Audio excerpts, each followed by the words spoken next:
AITA for refusing to pay for my sister's wedding even though my family says I can afford it?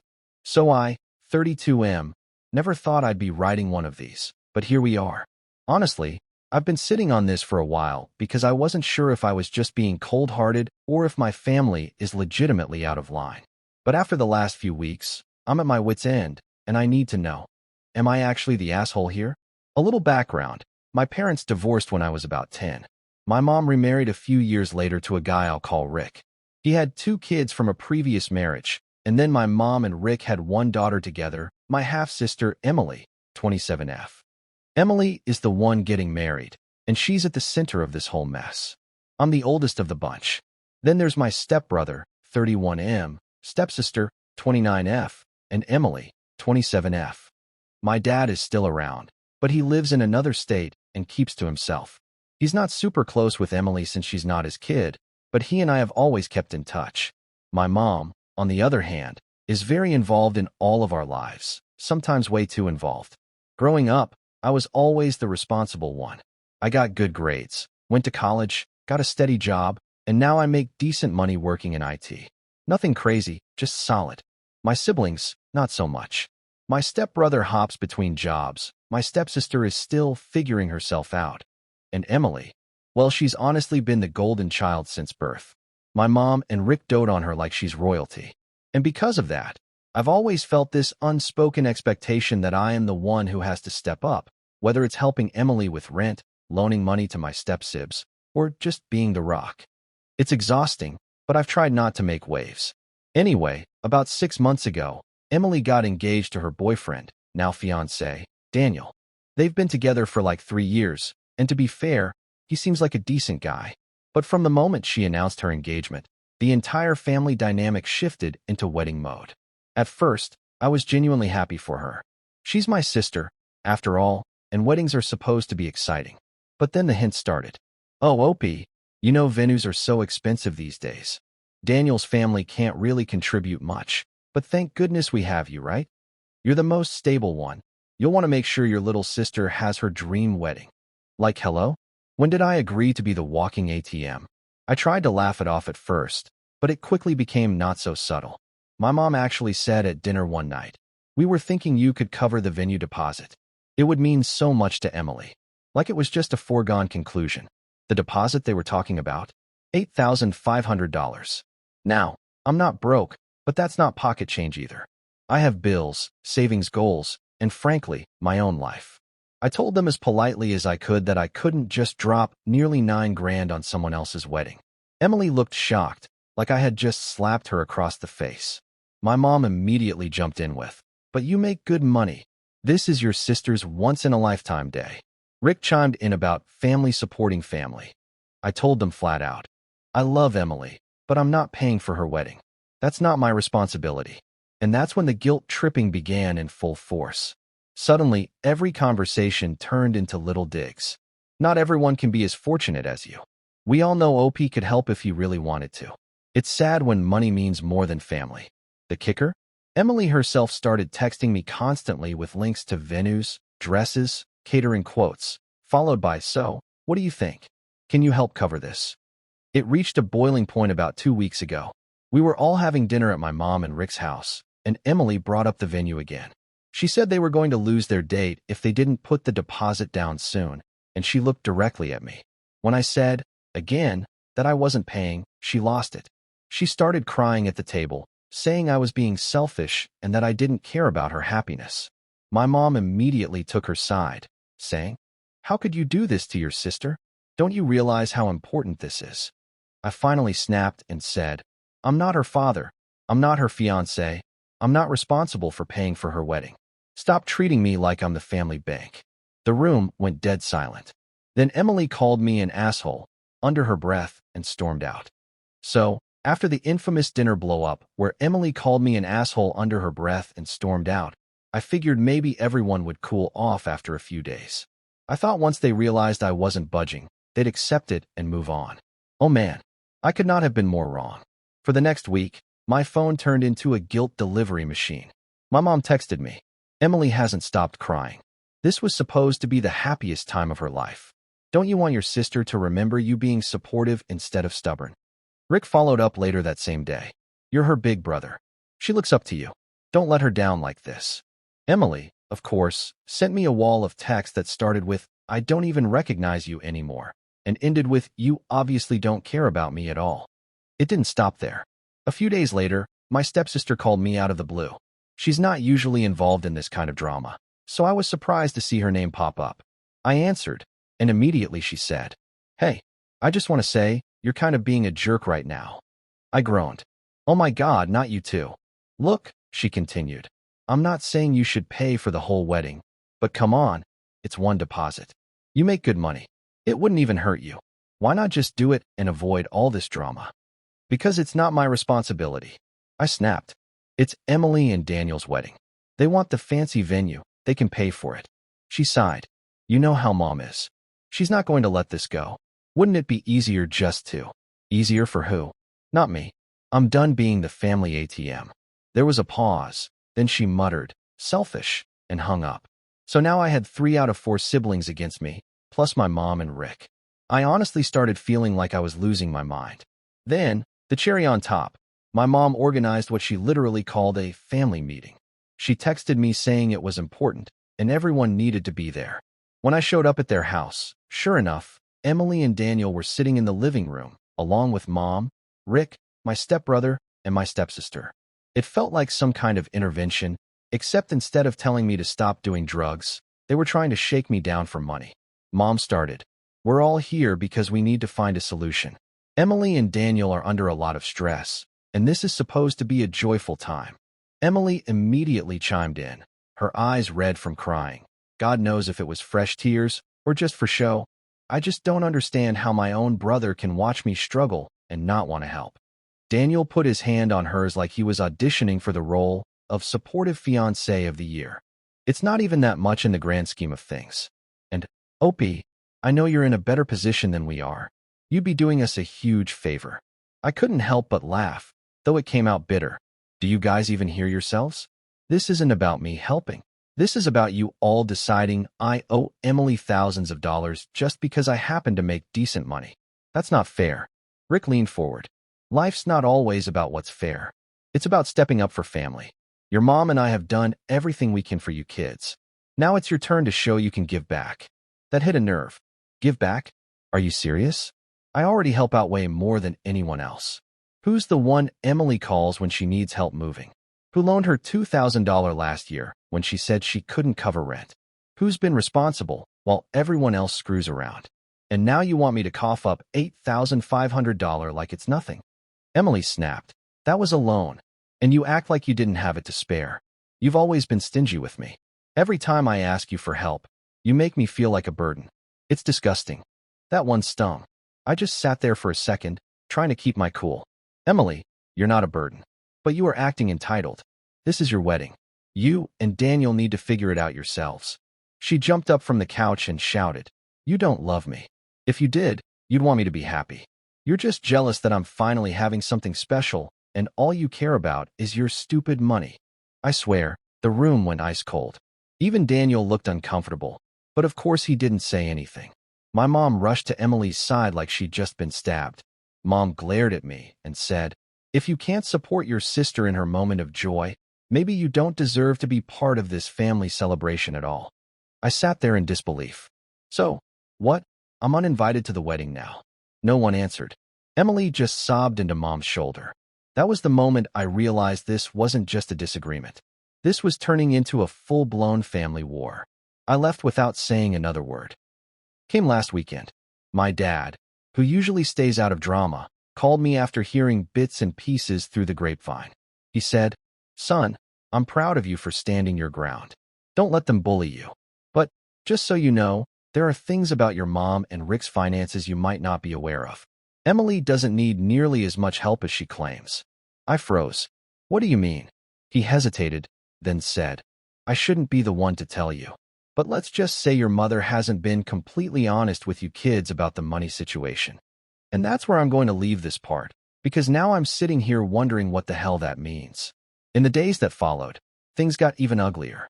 Extended family started reaching out. An aunt texted me saying she heard I was being difficult. A cousin commented on one of my Facebook posts with, Wow, didn't know money changed people this much. Clearly, Emily and Mom were running their mouths. Then I got a message from Daniel's mother.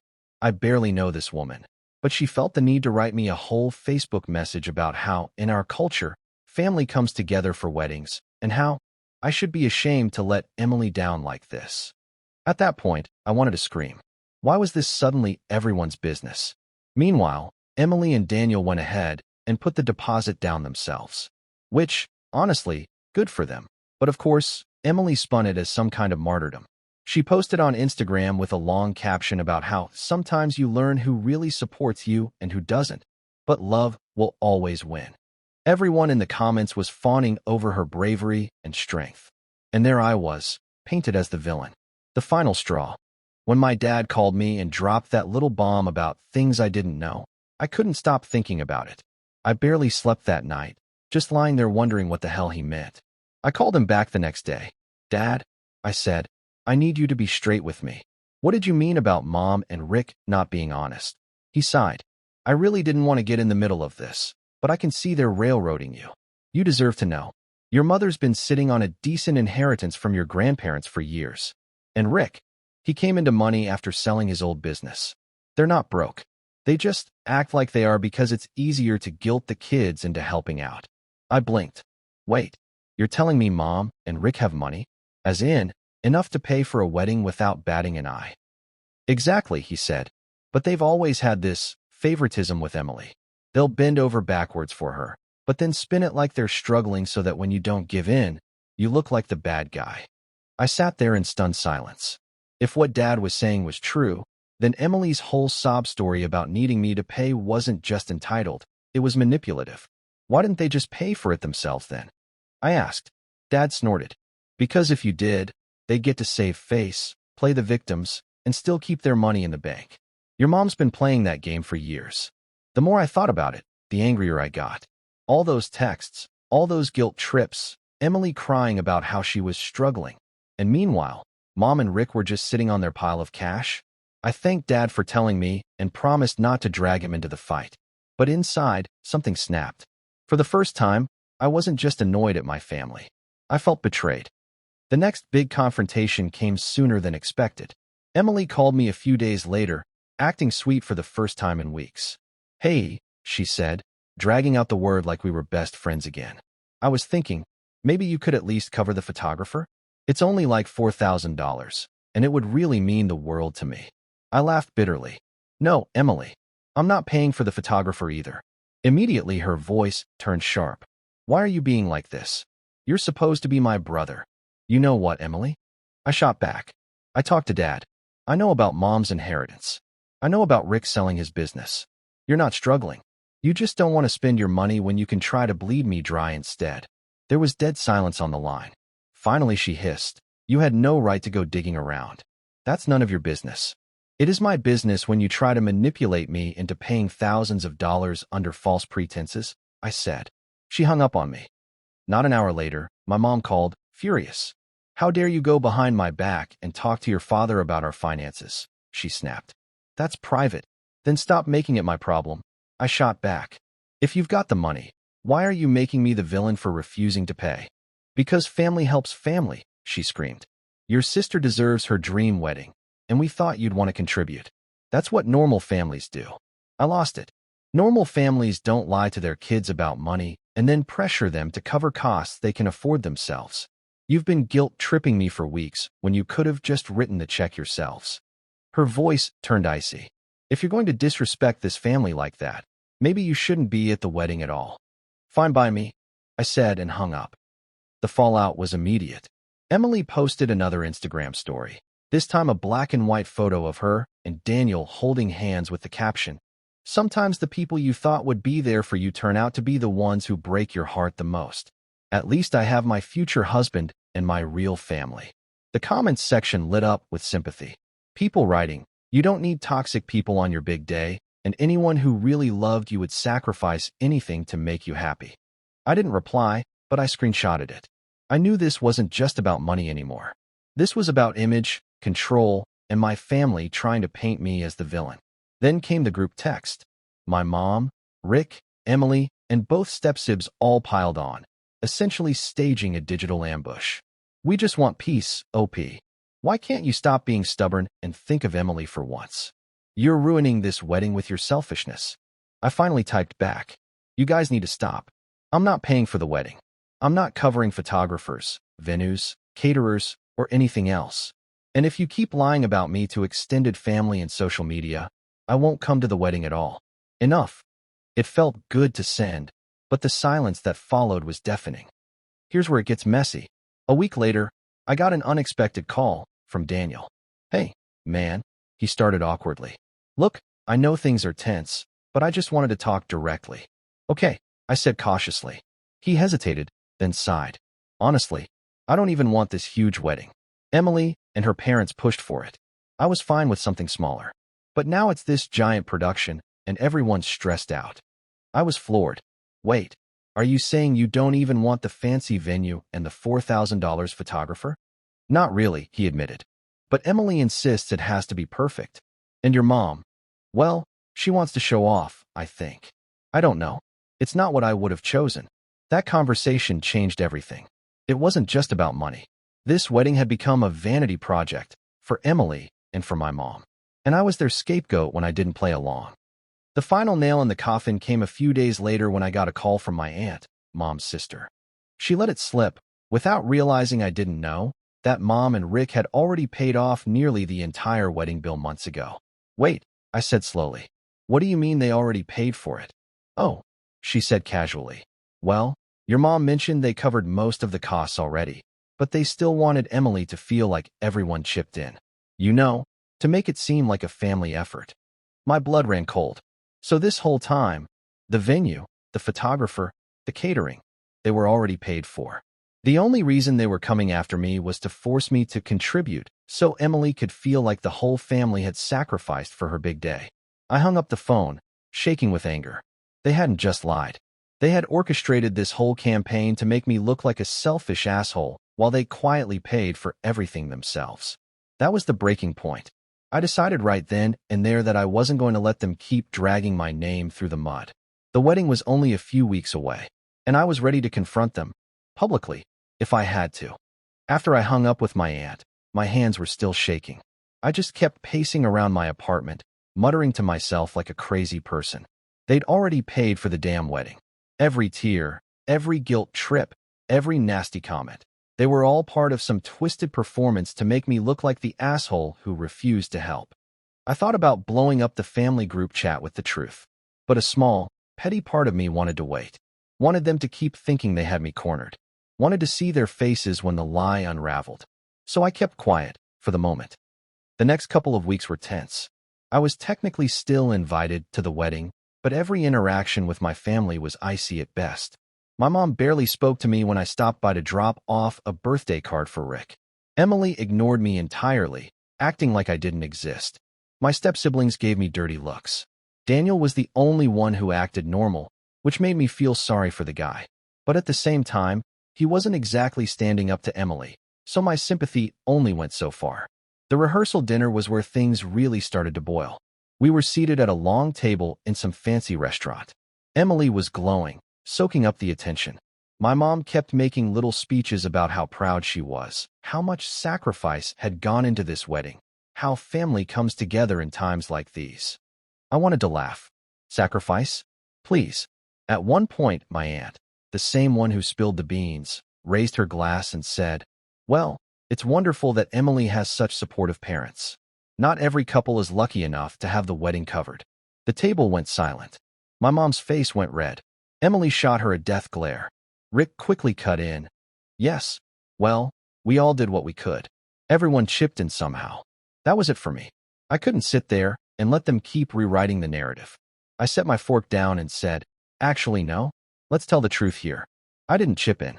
I refused to, because I'm not responsible for paying for a wedding that's already been covered." The air got sucked out of the room. Emily's face twisted. "Why are you trying to ruin this for me?" she hissed. "Ruin it," I said. "You've spent months guilt-tripping me for money when Mom and Rick already paid for everything. You lied to me. You lied to everyone. And you tried to make me out to be the selfish one." Gasps around the table. A few cousins looked shocked. My aunt looked like she wanted to crawl under the table for outing the secret. My mom jumped in, her voice shaking. We just wanted you to feel involved. We thought if you contributed, Emily would feel supported by her brother. By lying. I said, my voice louder now. By telling the whole family I was ruining her wedding because I wouldn't pay? That's not support. That's manipulation. Daniel looked pale. Emily's mascara was smudging from the tears welling up in her eyes. Why are you doing this to me? She wailed. Why can't you just love me enough to give me this one thing? I stared at her. Because love isn't measured in dollar signs, Emily. And you don't get to define my worth as a brother by how much money I hand over. The table was dead silent. Finally, Daniel spoke, his voice quiet but firm. He's right. Everyone turned to him. I didn't even want this big wedding, he continued. I told Emily we should keep it simple, but she and your mom pushed for all of this. And now, honestly, I'm embarrassed at how this has played out. Emily gaped at him like he'd stabbed her. Daniel, how dare you? But he cut her off. No, Emily. Enough. Your brother's not the villain here. This whole situation is out of control. I almost felt bad for him, but mostly I felt vindicated. The actual wedding day was awkward, to say the least. I decided to go, if only to show I wasn't going to let them erase me completely. But I kept my distance. I sat near the back during the ceremony, made polite small talk at the reception, and left early. The vibe was strained. Half the family avoided me like I had the plague, while the other half quietly came up to whisper things like, "Good for you for standing your ground." Emily barely looked at me the whole night. When we did cross paths, she hissed, "You'll regret this." I just smiled sadly and walked away. It's been 3 weeks since the wedding, and things are still frosty. My mom hasn't spoken to me at all. Rick sent me a short text saying he was disappointed in my behavior. Emily has me blocked on everything. My step-siblings are split. My stepsister thinks I was cruel for embarrassing Emily at the rehearsal dinner, but my stepbrother admitted privately that he admired me for finally calling them out. The only person who's actually checked in on me is my dad, who said he was proud of me for not letting them walk all over me. So now I'm sitting here, writing this out, wondering, did I go too far? I didn't think I was the asshole at first, but when I stood up at that rehearsal dinner and dropped the bomb, I know I humiliated Emily. Part of me wonders if I should have just let it go instead of airing it out in front of everyone. But another part of me thinks, if I hadn't, they would have kept painting me as the villain forever. It's been about 2 months since the wedding, and I figured I should give an update since a lot of people asked how things turned out. First off, no, I haven't spoken to Emily since the reception. She blocked me on everything the same night. I thought maybe she'd calm down after the honeymoon, but apparently not. She's still posting vague, family betrayal stuff on social media, which at this point just makes her look petty. My mom eventually texted me, 2 sentences. "We're very hurt. We hope one day you realize what you've done." That was it. No apology, no acknowledgement of the lies, nothing. I didn't respond. Rick tried to call once, but I let it go to voicemail. His message was basically, "Family needs to stick together. You embarrassed us, but maybe we can move on." Again, no accountability. Just sweeping it under the rug. The only people I'm on good terms with now are my dad and, surprisingly, Daniel. He reached out about a week after the honeymoon. He basically said, "Look, I know that dinner was a disaster, but I'm glad you told the truth. I didn't have the guts to say it at first. For what it's worth, I respect you." That meant a lot. It also told me Emily's marriage might not be as rock solid as she pretends, but that's not my circus. As for me, honestly, I feel lighter. For years, I was the responsible one, the guy who bailed everyone out. Saying no, and sticking to it, was hard, but it was the first time I really stood up for myself. Do I regret calling them out in front of the family? No, because if I hadn't, they would have kept rewriting the story forever. They would have told everyone OP refused to help, without mentioning they already paid for everything. At least now, the truth is out there. Do I regret losing Emily? Not really. If our relationship was that conditional, based on how much money I gave her, then maybe there wasn't much of a relationship to begin with. So where do things stand? Right now, I'm low contact with my mom and Rick. I'll be polite if they reach out, but I'm not chasing them. Emily and I might never speak again, and that's fine. My step-siblings are split, but honestly, I don't care to mend fences with them either. Instead, I'm focusing on my own life, my job, my friends, my own future. I've started looking at buying a house, and for the first time, I'm excited to spend my money on me instead of being pressured into funding someone else's dream. So yeah, maybe I lost part of my family, but I gained peace of mind. And right now, that feels like the better deal.